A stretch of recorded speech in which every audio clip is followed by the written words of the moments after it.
Hola, y les habla de nuestra paciente tiene como nombre Ezequiel Ortuzar.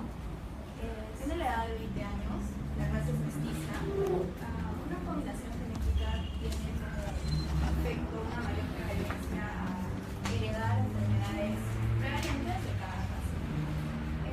Lugar de nacimiento y procedencia de Lima, grado de distribución superior completo, motivo de consulta, chequeo general, expectativa del paciente alta y está esperando un tratamiento estético y funcional. En resumen, la anamnesis, los antecedentes familiares y médicos son no contribuyentes y los antecedentes estomatológicos se cepillan los dientes 2 veces al día, todos los días, y le hicieron una profilaxis el año pasado. En el examen clínico general pesa 52 kilos y mide 1,62 m. En relación peso y talla se encuentra dentro del rango de peso normal, está con 19,81 kilogramos sobre metros cuadrados. Tipo de paciente receptivo, no espera un problema para el cuidado odontólogo, es colaborador y acepta el tratamiento. Apreciación general, aparentemente estado general, hídrico, nutricional, industria marcada y los básicos. En el examen escolar, el cráneo es cefalo redondo, cara mesofacial de doble media, el cuello, ganglios submandibulares palpables, asintomáticos móviles laterales y posteriores, simetría simétrico, perfil anteroposterior recto, tiene un ángulo de 160 grados, perfil vertical hipodivergente, los planos se unen por detrás del pabellón auricular y la musculatura es monotónica, quiere decir que se expresa, se gesticula con normalidad, no presenta rigidez ni flacidez. Labios superiores y inferiores delgados, pelusión atípica es la interposición igual en la zona interdental, puede ser anterior o lateral, en el momento de la masticación y ejerce una presión al momento de respiración mixta nasal. En el examen general, en la primera parte, vemos que presenta un vestíbulo lunar, los anillos se insertan en la parte de la línea conjuntival,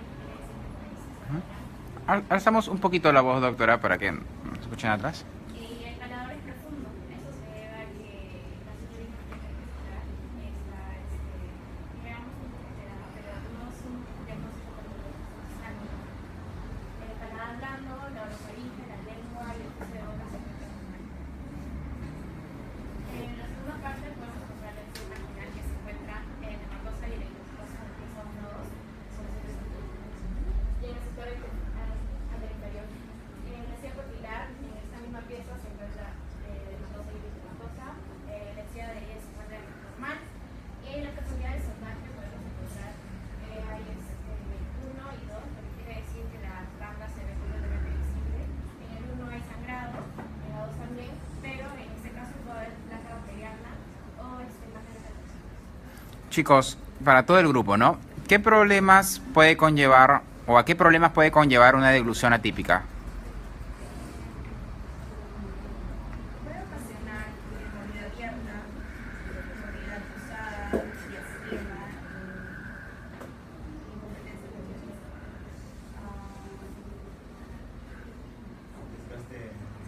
alteración en la función, los dientes superiores pueden estar obstruidos. Bien, está muy bien. ¿Por qué podría ser atrición? ¿Cómo así nos podría llevar a atrición? Caso de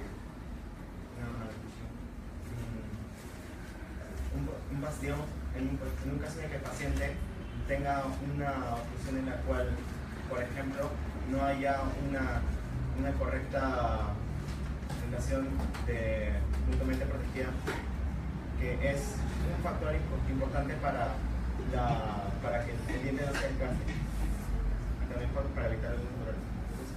Entonces, digamos que un paciente, su oclusión es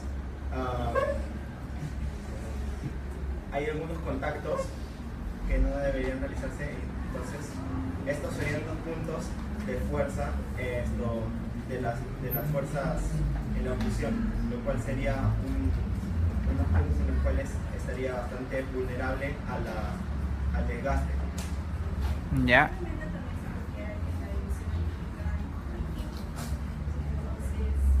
A ver. Ahí está, muy bien. Doctora, ¿qué nos puedes comentar, complementar lo que estaba diciendo la doctora? Lo que pasa es que en los tipos quiere decir que puede haber morbilidad vegetariana. Escuchen, esto es importante. Casi siempre los doctores de pediatría insisten en esta pregunta. Bien, así. Alza tu voz para que todos escuchemos. Existen varios tipos, uno de los cuales es obviamente es el primero, en donde no hay ninguna alteración, todo el mundo se encuentra en un estado normal. Y la dos es cuando hay morbilidad abierta anterior, y yo creo que por ahí ese lado se va a cubrir, porque tal vez hay una morbilidad de vis, lo que genera un desgaste, y eso es lo que puede más, o sea, es lo más reflejable en ese caso. Luego hay otro tipo en donde hay morbilidad abierta en los lados, laterales o morbilidad. Bien. Doctora, ¿algo más para complementar a alguno de ustedes? ¿Está todo claro? Sí, muy bien, continuamos. Índice de higiene oral simplificado. Bueno, como sabemos, actualmente ya no se realizan pacientes adultos porque no nos da un diagnóstico adecuado. Pero en este caso se realizó y se diagnostica el plan tejido placa bacteriana blanda y calcificada. En este caso presenta el 2, 3 y 1. 1 quiere decir que presenta placa blanda en un tercio de la cara de los dientes, 2, 2 tercios y 3 la cara completa. Placa calcificada presenta 0 y 2. 2 quiere decir que presenta los 2 tercios de placa calcificada o que existe placa intergingival tipo tiene. Sumando los resultados, dividiendo entre la cantidad de números, en la cantidad de dientes examinados, se halla 2,66, que quiere decir que el paciente se encuentra en un estado terminal.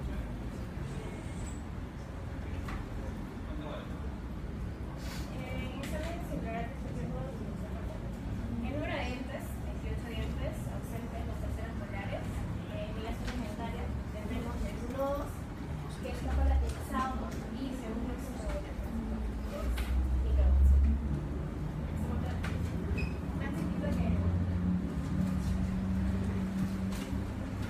Bien, todos han llegado a esa conclusión de microdoncia.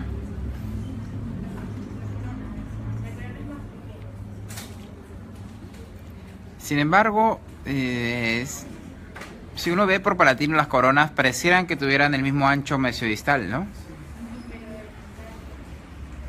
¿En la radiografía sale algo diferente? Están iguales. Claro, probablemente si lo vemos desde vestibular, tal vez nos engañe un poco, pero nos engaña porque está bastante palatinizado. ¿Bien? Entonces por ahí va a veces la confusión, pero es muy probable que no tenga una alteración del tamaño, ¿no? En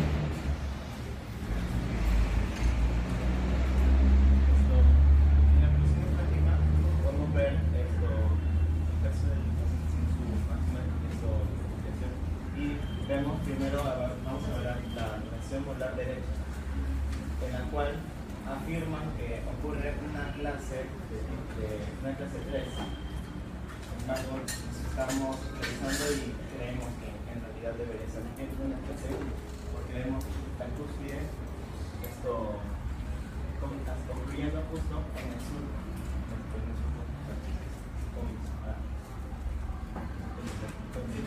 Luego también aquí lo mismo ocurre en la relación molar izquierda, que ocurre también que llega a ocluir en el surco y sin embargo también lo catalogan como una clase 3 y eso es algo que hemos querido notar o poner hincapié en lo que hemos evaluado en este momento. En relación canina derecha vemos que es una clase 1 porque está en el entre el canino y la línea molar y esto también se comete en la relación canina izquierda.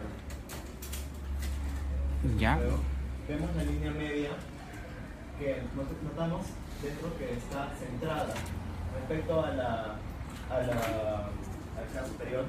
Sin embargo, en la inferior está desviada por 1 milímetro hacia la derecha. Como podemos notar aquí,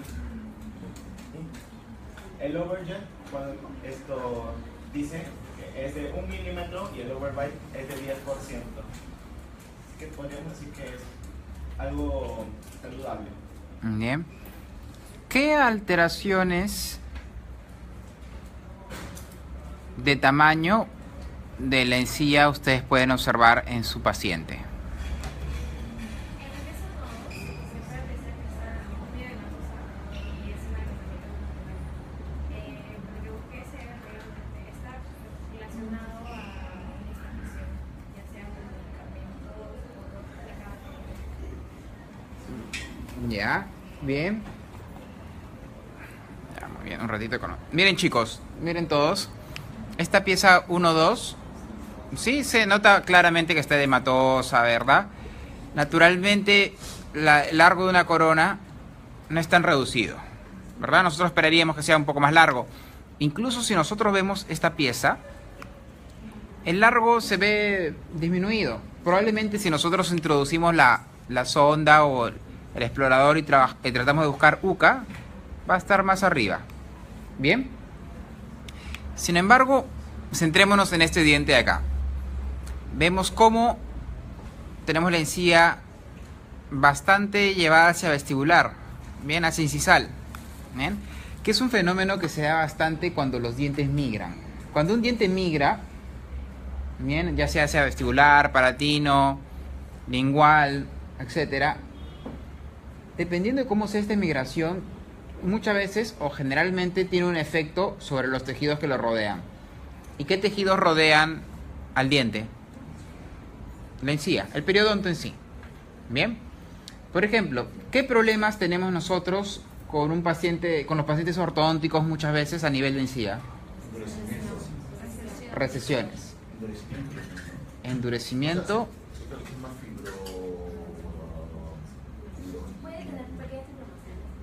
Bueno, si tenemos una inflamación que es muy constante en el tiempo, sabemos que, bueno, por un tema de aumenta la cantidad de fibroblastos y, bueno, retiramos el estímulo que es la placa bacteriana, pero ya queda agrandada esa gingiva. ¿Sí? Es correcto.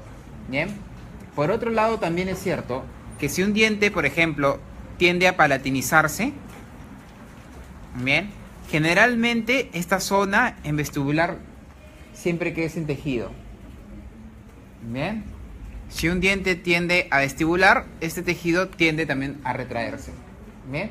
¿Cuántas veces tenemos pacientes con ortodoncia o que han terminado su ortodoncia y los dientes tienen la encía retraída? ¿Bien? Y el ortodoncista nos dice a nosotros los periodoncistas, chicas, un ratito, nos dicen, Juan Francisco, ¿qué hacemos? ¿Hacemos un injerto o no hacemos un injerto? Muchas veces el mero acto de ese diente llevarlo a su posición ideal hace que la encía vaya ocupando un espacio y llega a un nivel normal. ¿Qué quiero decirles con esto?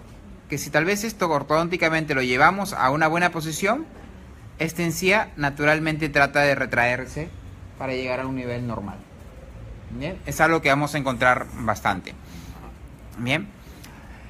Por las características que están viendo ahí, tiene un overjet de 1 milímetro y un overbite de 10%. ¿Qué nos pueden comentar al respecto?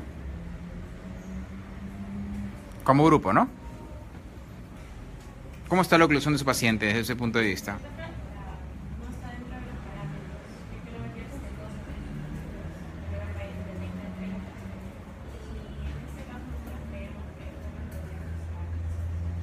¿Ya? Ese diente tiene mordida cruzada. Entonces, esa mordida cruzada se podría decir que nos lleva a que el paciente tenga una maloclusión clase 3. ¿Por qué?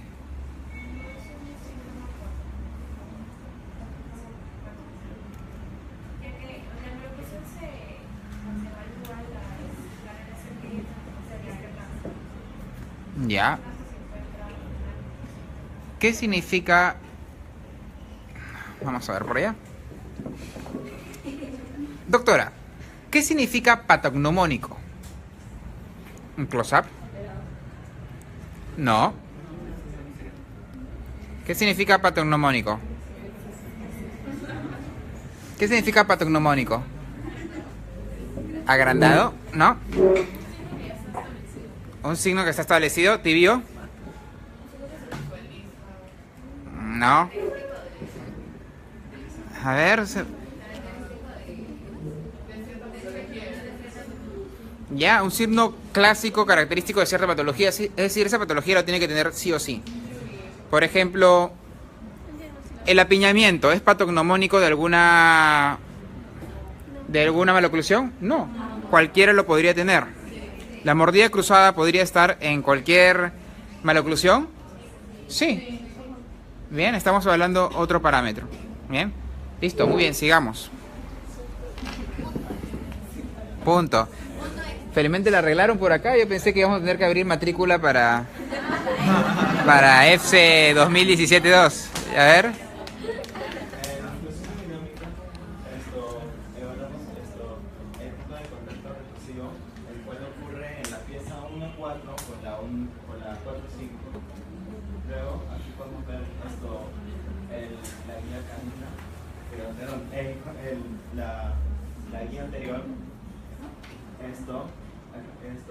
La lateral guía derecha de trabajo ocurre en contacto con la 1-7, la 4-7, la 1-6 con la 4-6.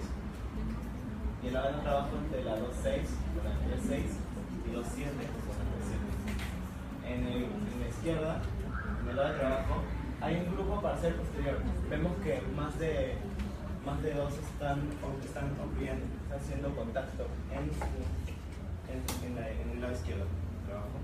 Y en el lado no trabajo se indica que hay una destrucción posterior. Y en productivo hay contacto en la 1-7 con la 4-7 y en la 2-1 con la 3-2. Entonces, ¿qué podrían opinar ustedes sobre la guía anterior de su paciente? Bien, definitivamente está alterada, ¿no? ¿Por qué? Ya. Y porque solamente contacto de la 2 también debería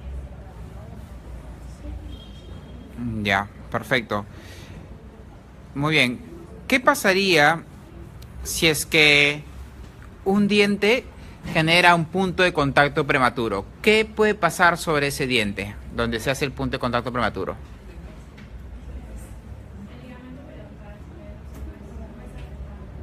Ya, ensanchamiento del ligamento periodontal, una opción. Por acá dijeron otra opción, desgaste del diente. ¿Qué más puede pasar? Movilidad relacionada al ensanchamiento. ¿Qué más?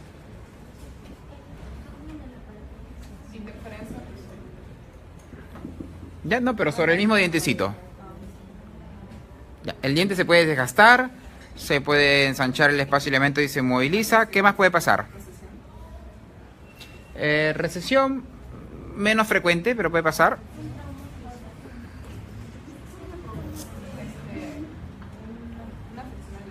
Por ahí falta. Es otra lesión no cariosa. Adefracción. Bien, son diferentes circunstancias. Bien, por ejemplo, a nivel de los premolares, muchas veces las adefracciones que encontramos son productos de contactos excesivos. Bien, muy bien, continúen, chicos. En el odontograma hemos empezado y también hemos comentado que se ha hecho y vemos que en la 1-4 aquí, cuando lo podemos ver más de cerca, vemos que es una restauración de resina en mal estado. En la 1-5 esto es una restauración de resina en buen estado. En la 1-6 cuando tenemos la imagen en mejor definición, vamos a ver aquí que está en mal estado porque se ve que la resina está tomando una textura un poco rugosa y además aquí también podemos ver un poco que la resina está empezando a decaer su calidad. Luego en la 1-7 que tiene una restauración en buen estado. En la 2-4, restauración en buen estado. En la 2-5 están viendo una restauración en buen estado. Aquí podemos ver que ya ha empezado a ingresar un poco de calles. Ha hecho la erosión del del material y está ahí depositándose.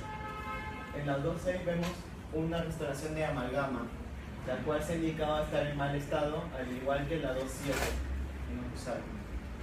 Todos. Ya, continuemos. En la 4.7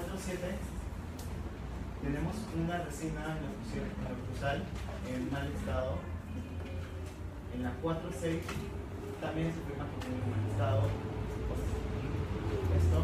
Ya. El problema es de que, si te das cuenta, la foto que se ha tomado también no llega hasta la 4.7, solo se queda hasta la 4.6, al igual que en la 3. Entonces no podemos ver realmente que esta foto qué problema está causando en la 4.7. Ya. Continuando, en la 4.6 sé que hay restauración en mal estado y también aquí podemos ver una pequeña del cáliz que ya ha empezado a avanzar. Y entonces también dice que esto tiene en vestibular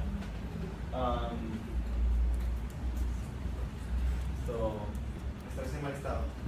¿Qué diferencias encuentran ustedes entre una primera molar inferior y una segunda premolar, perdón, entre una primera premolar y segunda premolar inferior?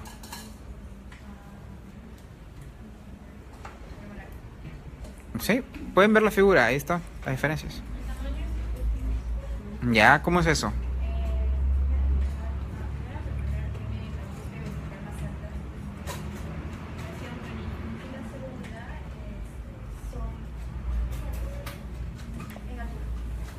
Bien, miren chicos, acá se puede apreciar bastante bien, ¿no?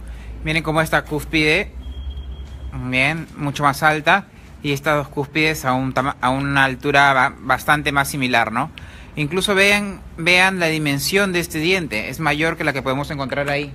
Bien, es increíble cómo la naturaleza va conllevando a que haya un traspaso natural de una zona de un tipo diferente de fuerzas a una zona de mayor fuerza. ¿Bien?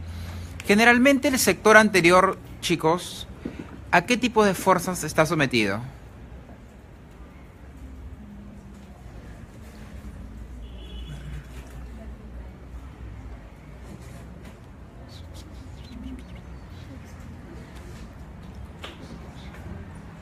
A ver, vamos a recapitular.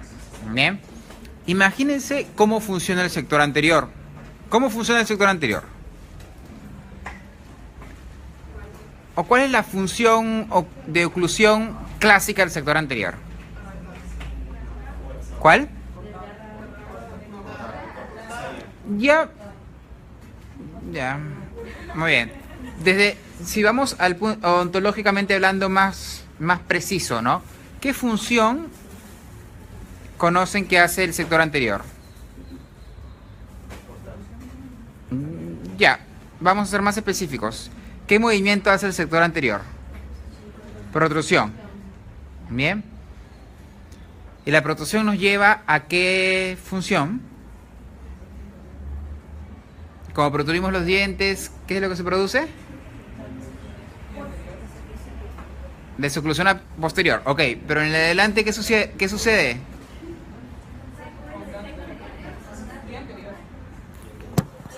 La guía anterior, ¿cierto? La guía anterior. Ok. ¿En qué dirección se da la guía anterior? Horizontal. Entonces, estos dientes anteriores van a tener una raíz más alargada para soportar ese tipo de efecto, ¿no?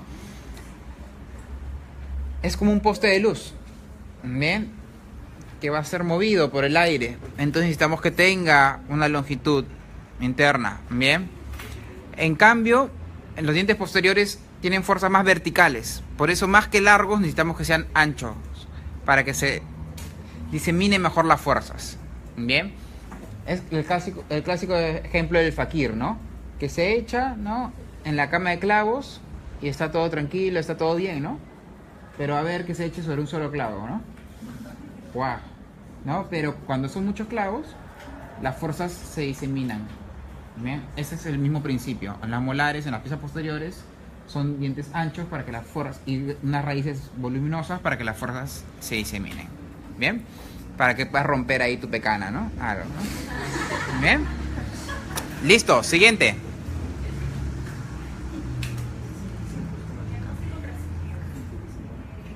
Paciente con iniciales UCH, edad 20 años, fecha de registro en el 2015. Diagnóstico general paciente femenino de 20 años, nutrición permanente, aparente en estado general, nutricional, hídrico, luce, priorita y intoxicación. En el diagnóstico estomatológico, tejidos blancos, gingivitis asociada a placa bacteriana con factor agravante de apiñamiento y deformidad conjuntival alrededor de los dientes. El agravamiento gingival empieza 1-2. Ahí está, miren. Su estrella, ¿no? Lo han considerado, está bien. Bien, generalmente nos hemos ido olvidando de también esas otras alteraciones que no necesariamente sean gingivitis. Eso es un error muy frecuente. Bien, porque de pronto ustedes en clínica 1 van a hacer un blanqueamiento dental. ¿Ok? Y no detectaron que su paciente tiene agrandamiento. Bien, entonces este paciente se hace su blanqueamiento dental y luego te dice, oye, justo he visto que mis encías están medias largas, derívame con alguien. Entonces ustedes derivan al chico de clínica 3 y le hace el alineamiento de sonrisa, es decir, le retira esos accesos agrandados y de pronto tiene un diente claro, aclarado y una línea amarilla por debajo. ¿Ven? A nadie nos gustaría que nos pase eso, pero puede pasarnos. ¿Ven? Eso es porque se nos pasó diagnosticar este tipo de situaciones. ¿Ven? O también muchas veces tenemos compañeros o pacientes que nos dicen, doctor, tengo una molestia, al frío, al calor, el frío y el calor. Y terminamos siempre buscando qué restauración no estará bien, qué restauración tendrá una filtración, ¿no? Y nos olvidamos de que tenemos una recesión gingival que puede estar causando el problema. Bien, listo, a ver, ¿qué más tenemos? En tejido duro, restauración con vacina en buen estado, 1.7, 1.5, 2.4, 3.5 y 3.5. 3.5 oclusal y 3.7 vestibular. Caries dental, cosa profunda con lesión cariosa incipiente, 1.6 negativo, 4.4 oclusal. Restauración con vacina en mal estado, 1.6, 1.4, 2.5, 2.7, 3.6 oclusal, 3.6 vestibular común, 3.4 oclusal, 4.5 oclusal, 4.6, 4.7 oclusal y 4.6 semicircular. Restauración con amalgama en mal estado, 2.6, 2.7 oclusal y lesión cariosa en la 2.7 oclusal. Oclusión estática, determinamos que es la macrooclusión clase 1 por apiñamiento.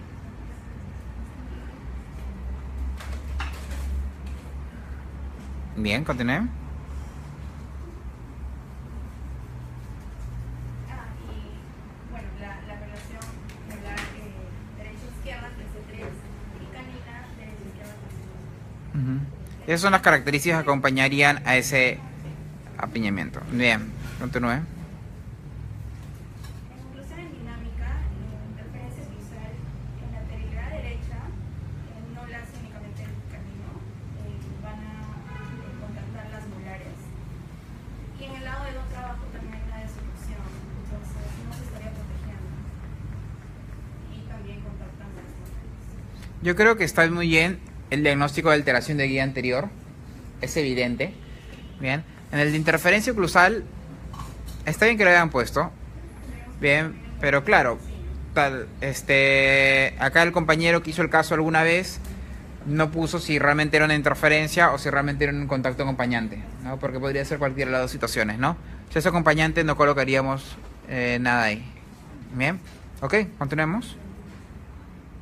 El plan de trabajo para el diagnóstico son las radiografías panorámica y Baywood y los exámenes auxiliares que son los focos extra y orales.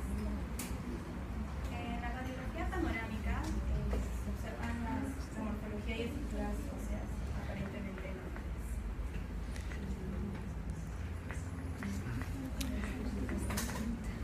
Si tú, por ejemplo, fueras a anestesiar, a ver, para todo el grupo, ¿no? Si todo el grupo fuera a anestesiar la pieza 3-6, ¿cuál sería el nervio que anestesiaría? Los estoy estirando. Perfecto. ¿Cuál sería el nervio que anestesiaría? El dentario inferior, ¿no? Leer el manual para la próxima práctica la próxima semana. ¿Sí? Ok. Si fuéramos a anestesiar la pieza 1, 1, ¿cuál sería el nervio que anestesiarían? ¿Alguien sabe? ¿Vamos a hacerlo? Ya, lo tenemos que tener claro para el martes, ¿ya? Naturalmente eso va a venir en el pasito de este fin de semana, ¿ya? Nervios. Muy bien. ¿Qué estructura? Imaginemos que estás en clínica y realizas la extracción de la pieza 1.6. Bien. 1.7. ¿Qué estructura anatómica podrías dañar en el proceso?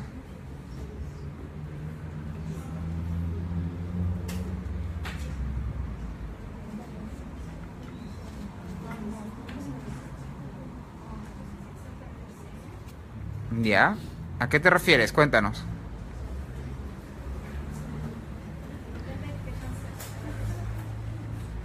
Bien, ahí está la observación de la doctora. Vamos a hacer una extracción en una pieza posterior. Estamos en clínica 1, nos puede tocar eso. Y de pronto no tomamos en consideración que tenemos una estructura de gran volumen como es el seno maxilar. Se puede producir una perforación como discutíamos la semana pasada. Bien. Ok. ¿Qué pasa si ustedes tienen un paciente como este y lo derivan para que se haga la extracción de la pieza 4.8? Bien. ¿Qué estructura anatómica podría dañarse a ese nivel?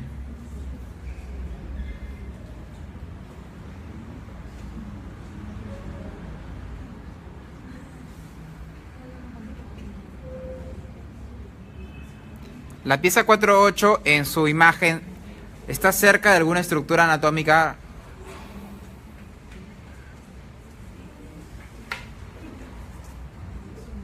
¿Alguien tiene una idea? A ver, ¿cómo? Están cerca, vamos.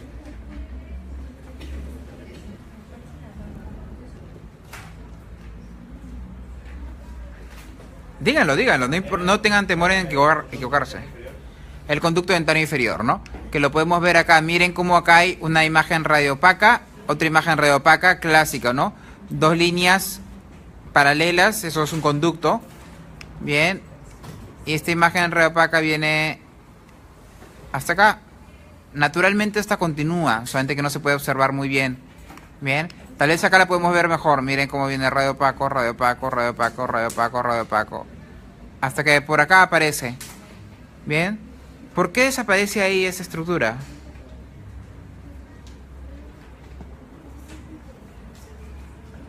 ¿Qué estructura radiográfica podríamos ver a esta altura?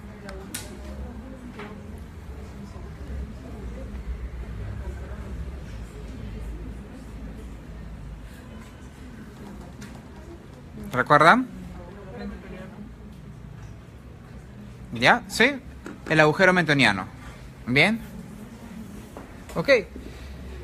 Imaginemos que yo quiero anestesiar para hacer una restauración de la pieza 3.6, ¿no? Clásico, ¿no? Estamos en clínica 1, ¿no? Quiero hacer una restauración de la pieza 3.6. La cavidad es profunda, va a llegar a dentina, entonces puede haber sensación dolorosa. Entonces yo tengo que frenar esto como con la anestesia. Bien. Ok. Ahora imaginemos otra situación. Yo tengo la pieza acá, 3.1, también con una restauración amplia. Voy a cambiarla, voy a llegar a dentina y puede haber molestia. Ok. También voy a anestesiar. Sin embargo, en ambas piezas anestesio en la misma zona. ¿O no?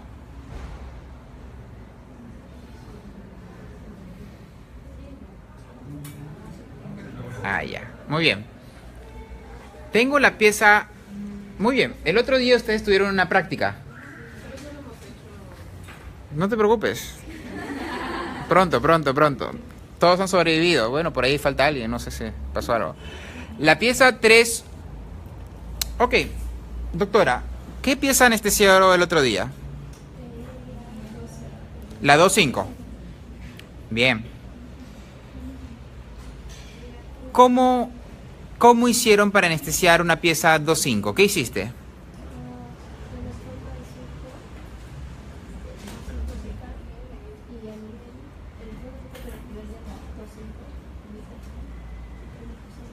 Simplemente en el fondo de surco, estamos hablando del maxilar superior, fuimos al fondo de surco, difundimos anestesia y logramos que esto esté anestesiado. ¿Sí? ¿Por qué? Porque en el maxilar superior, y como lo van a ver en su guía, la inervación, claro, esto es una radiografía, ¿no? Pero la inervación viene muy superficial en todo esto. Muy superficial. Vamos a ver ramas acá. Bien. Aparte, el hueso es bastante permeable. Puede llegar a atravesar el hueso. Bien. Sin embargo, el recorrido de los nervios en el maxilar inferior es diferente. Bien. ¿Cómo se llama el gran nervio que va a la redundancia, inervar el maxilar inferior? Dentario inferior. Bien. El dentario inferior pasa por encimita, por un agujero, ¿verdad? Por un conducto, el conducto dentario inferior. Ok. Entonces, bajo ese razonamiento, si yo hago una anestesia infiltrativa, como lo hice con la pieza 2.5, a nivel de la pieza 3.7, ¿anestesiaría el diente? No, porque el nervio está en el centro del hueso. Bien. Hay tanta distancia y está tan protegido por todo ese hueso que no va a llegar. Bien, entonces una anestesia infiltrativa ayudaría a anestesiar ese diente. No. Ahí vamos a practicar la anestesia troncular que haremos la próxima semana. Bien. ¿Ah? ¿Duele más? El dolor no existe, doctor. Es relativo. Así le decía mi compañera Priscila Pajuelo a sus pediátricos, a sus pacientes pediátricos. El dolor no existe, el dolor no existe, el dolor no existe, le decía, ¿no? Y iba ingresando la aguja. Bien, sin embargo, ese nervio dentario, ese conducto que entra... ¿Por dónde entra el conducto, doctores? ¿Por dónde entra el conducto, Cristian? ¿Por dónde entra el nervio? Ya. ¿Por dónde inicia el conducto? ¿Ah? Ah, porque cuando ustedes van a poner anestesia el próximo martes, no lo van a poner por acá, ¿no? ¿No? ¿Por dónde lo van a poner? ¿Por acá afuera? ¿Por acá? ¿Por dónde? ¿Ah? ¿A qué nivel?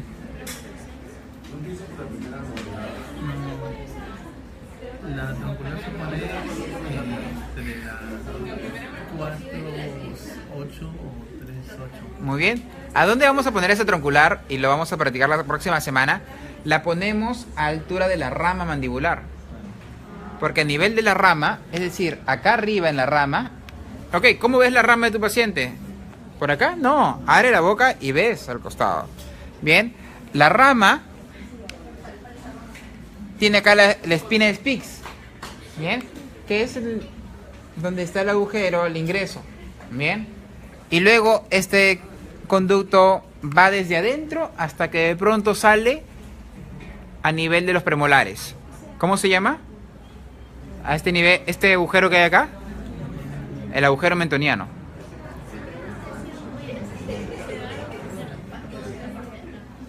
Si yo anestesio a nivel troncular, es decir, donde nace el nervio, voy a anestesiar todo ese lado.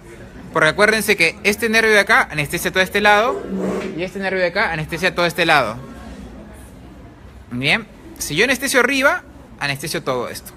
Bien, sin embargo, si es que yo voy a trabajar a nivel de premolares o de incisivos, ya el nervio ya salió superficial.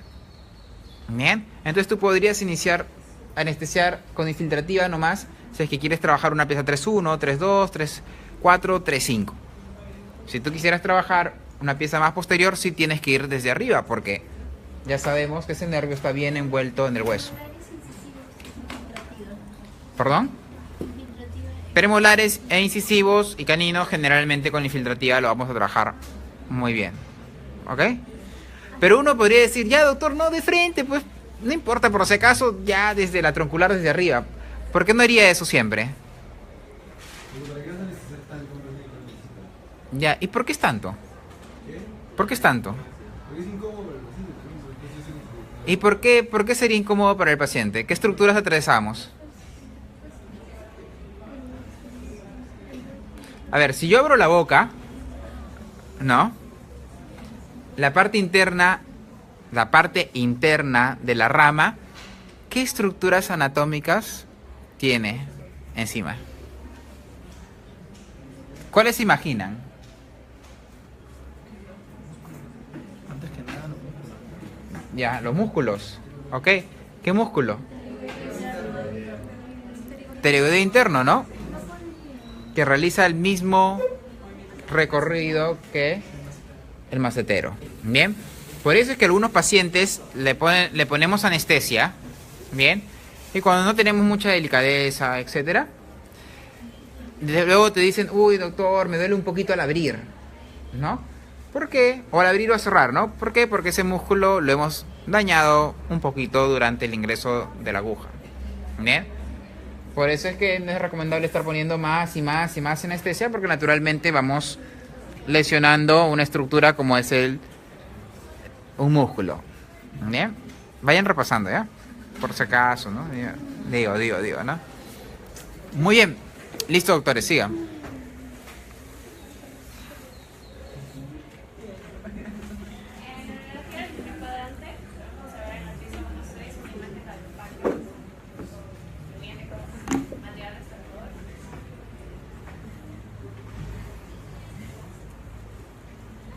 Ya, bien.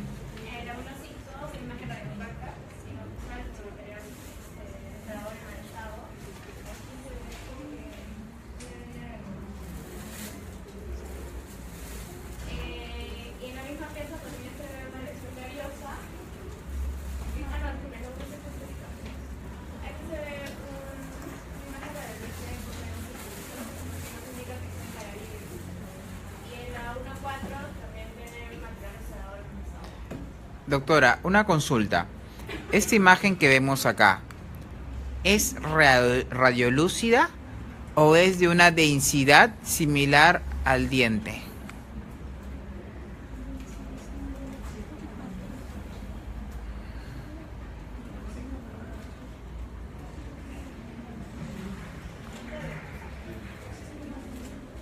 ¿El grupo qué opina? ¿Radiolúcida? Bien. ¿Esto de acá es radiolúcido o esta densidad es similar a la de acá? Acá.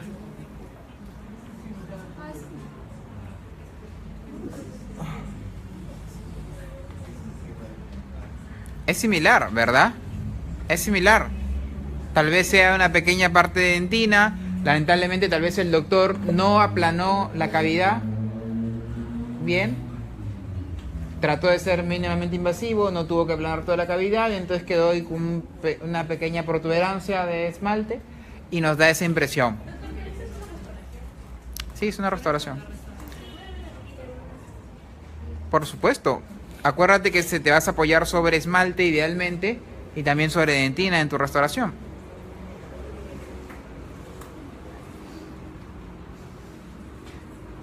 ¿Cuánto de grosor piensan ustedes que tiene el esmalte, por ejemplo? Se los ha dicho la doctora Mónica de Ley. 12, un par de milímetros. Bien. Entonces, fácilmente vamos a encontrar lesiones de caries que superan ese par de milímetros. Y ya trabajamos sobre dentina. Bien. Listo, continuemos.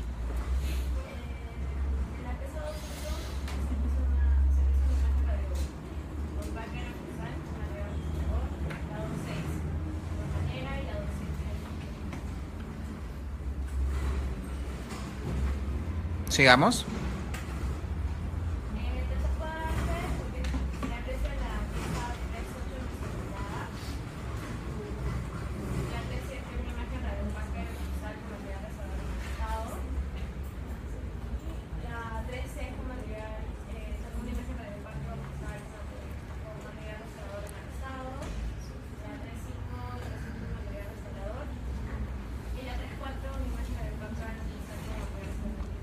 Chicos, ¿por qué han pensado que la 3.6 tiene un material restaurador en mal estado?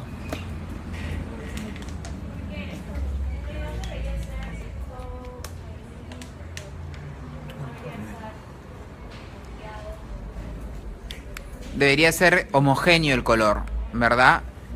Que no sea homogéneo nos da sospecha de falta de compactación del material. Bien. Perdón, retrocede una más. ¿Y acá por qué piensan que eso está en mal estado?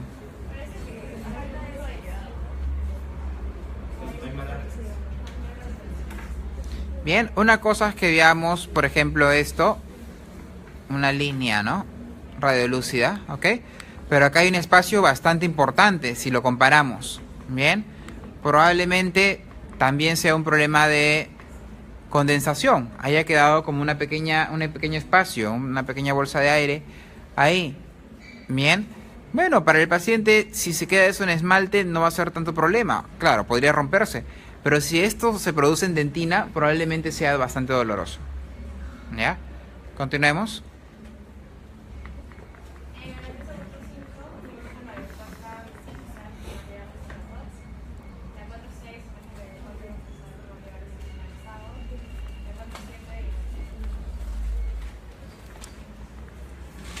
Bien, acá se ve, bueno, ciertamente homogéneo, tal vez acá cambie un poquito la radiolucidez, lo analizaría, ¿no? Ya. Doctores, miren esto de acá, chicos, miren. ¿Qué diferencia esta pulpa de esta pulpa?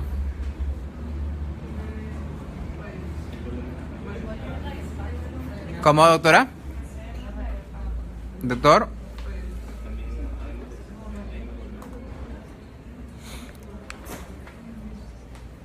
Sí, acá hay como unas zonas radioopacas. Aquí está también, ¿no? ¿Alguien tiene el nombre de cómo podría llamarse este evento? Cálculos pulpares. Bien. ¿Y qué relevancia podría tener esto para nosotros como odontólogos? ¿Tienen alguna idea? Podría llegar a provocar una infección. ¿Ustedes qué opinan, grupo?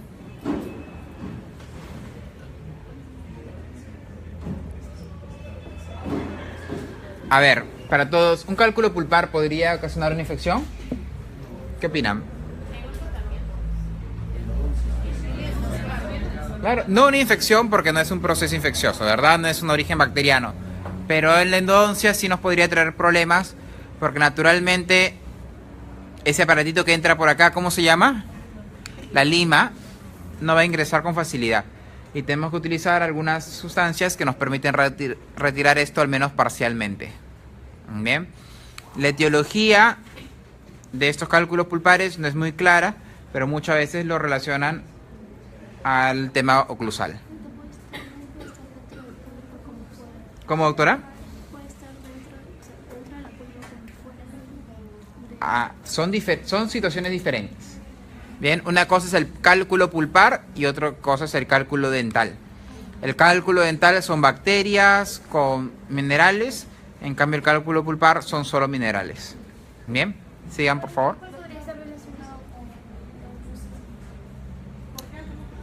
Retrocede por favor. Se dice que con el tema oclusal, porque se dice que el exceso de fuerzas hace que esta zona, la pulpa, reaccione de alguna manera. Bien, y su respuesta es tratar de protegerse de alguna manera, como cuando tenemos una caries y ocurre una dentina esclerótica primero y de ahí una dentina terciaria, etcétera. Bien, en este caso no hablamos nada de eso, hablamos de formación de zonas más aisladas, ¿no? Muy bien, chicos, siguiente.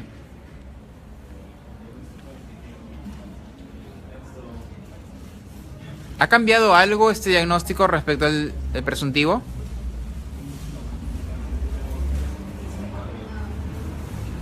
Ya, bien.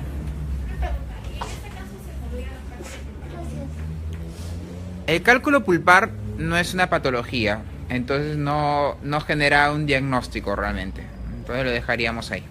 Bien. Y respecto al crecimiento mesiangulado de la pieza, la pieza 3-8, queríamos saber si usted supondría que ese crecimiento tan nulo sería merecedor de realizarse en una exodoncia, o cree que el diente podría evolucionar de una manera habitual. Muy bien, ¿ustedes qué opinan?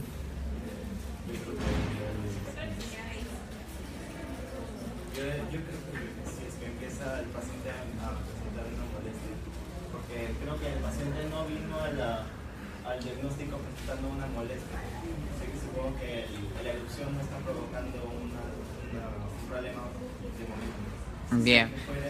Una pregunta. La erupción parcial de un diente, como puede ocurrir en muchos de nuestros pacientes, y seguramente en muchos de nosotros, como son las terceras molares, ¿qué tipo de problemas pueden traernos? Pericoronaritis. Bien.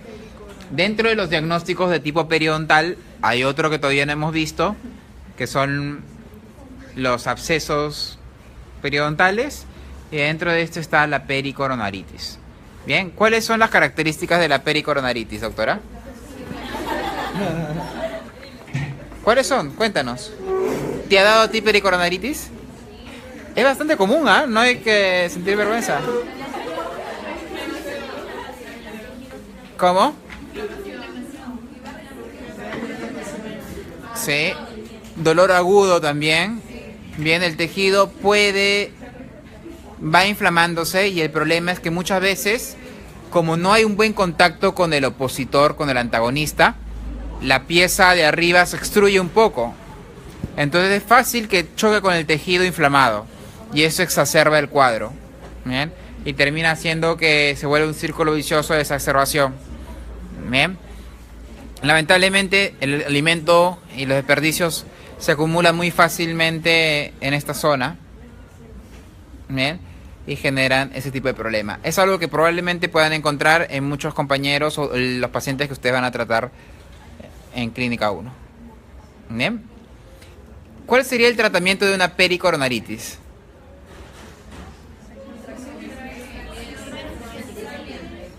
Ya dice, voy a matar el problema de raíz. Le saco el diente.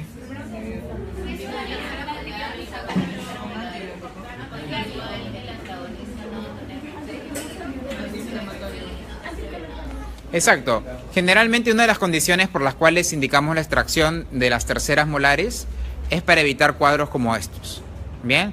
Y porque también es una pieza muy difícil de higienizar, que puede terminar generando una caries en la pieza del costado. ¿Qué pieza es? La segunda molar. Bien. Y ya la boca es un ambiente pequeño, y restaurar una lesión en una superficie distal de la pieza 3-7 puede ser algo bastante complicado. Entonces, de manera preventiva se termina indicando la exodoncia. Si nuestro paciente no desea realizarse la exodoncia, ¿qué harían ustedes?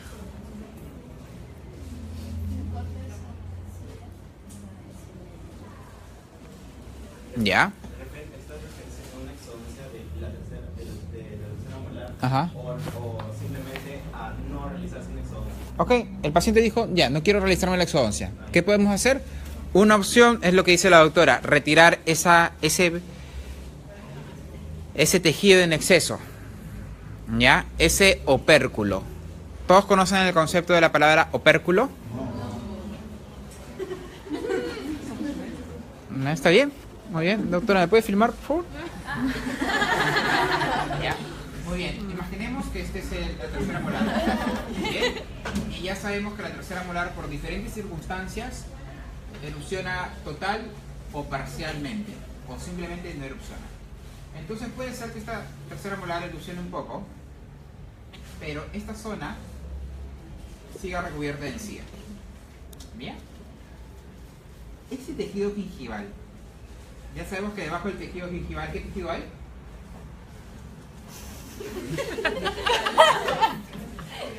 En clase de periodonto, ¿qué tejido hay debajo de la encía? Tejido conectivo. ¿Bien? Que por fibras se une a qué cosa el tejido conectivo por fibra. ¿A dónde? Ya, al cemento. El cemento está sobre el hueso. Ligamento. Por un lado está el hueso y por un lado está la dentina, ¿verdad? El cemento está sobre la dentina. ¿Ya? Sobre la dentina, ¿no? Muy bien. Pero, bien por este lado. Pero acá, la encía, como no ha erupcionado totalmente, toda esta zona de encía no tiene dónde insertarse. Todo este conectivo que está acá abajo no tiene dónde insertarse. ¿Por qué? Porque está cubriendo el esmalte. Y ya sabemos que el esmalte es una superficie pulida sobre la cual nada se puede insertar. Se puede unir un poquito el epitelio biliar, pero no se puede insertar. Entonces, esto es una bolsa. Se forma una bolsa donde se acumula todo. ¿Bien? Si nosotros tenemos un paciente con un dolor agudo, dependiendo de la intensidad del dolor, lo harán con su doctor, de tal vez darle una antibiótico terapia, anestesiarán la zona y con una cureta como las que utilizamos para profilaxis limpiaremos la zona. ¿Bien? Esa es una forma de manejarlo. Otra forma es que anestesiaremos esa zona y con una hoja de bisturí retiraremos toda esta zona en exceso. Esta zona excesiva es lo que nosotros llamamos opérculo. Bien, aquella zona de tejido blando que queda después de una erupción parcial del diente. Por eso es que el término quirúrgico es una operculectomía. Bien, muy bien, listo. A ver. Quería preguntarle si el opérculo puede ejercer suficiente fuerza sobre el diente para evitar su completa erupción. Esa es una muy buena pregunta. No manejo totalmente esa información, pero sí tengo entendido que hay pacientes en los cuales tienen un grosor de gingiva tan grande que esto termina impidiendo la erupción del diente. Generalmente a nivel de otros dientes, no de la tercera molar. Pero habría que revisar un poquito más esa información. Yo no lo tengo tan claro. Normalmente, digamos, no es la tercera molar, si se realiza el corte del opérculo, el diente podría terminar su erupción o ya habría Sí, alterado por... definitivamente dependiendo, siempre y cuando estemos dentro de la cronología. ¿Bien? Porque si no, la única manera de jalar ese diente será con la ortodoxia. ¿Ya? Listo, un aplauso para sus compañeros. Muchas gracias, doctora.